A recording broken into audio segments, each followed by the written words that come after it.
I'm a little sad to hear today about the death of Bill Hayes, who was very much a feature of the television screen in my house as I grew up, because Days of Our Lives, in which he starred for many decades as the character Doug, was always on when I came home from school.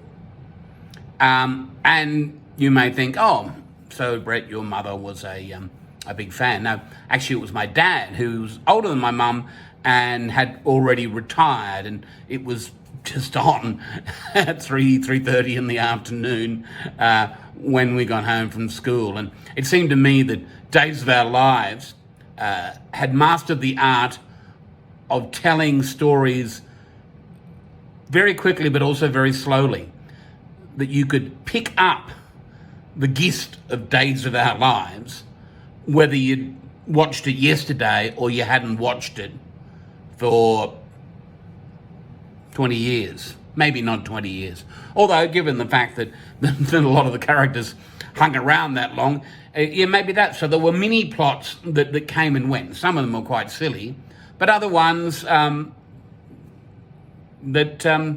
just, the relationships between the characters, the situations remain fairly static. I don't know that I could go and pick it up and watch it now, but I probably would recognize some of the elements of that show. And that's a very special form of writing that I'm kind of envious of. If I could create something that endured and reinvented itself, but also essentially remained the same, I think I'd be rather proud of myself.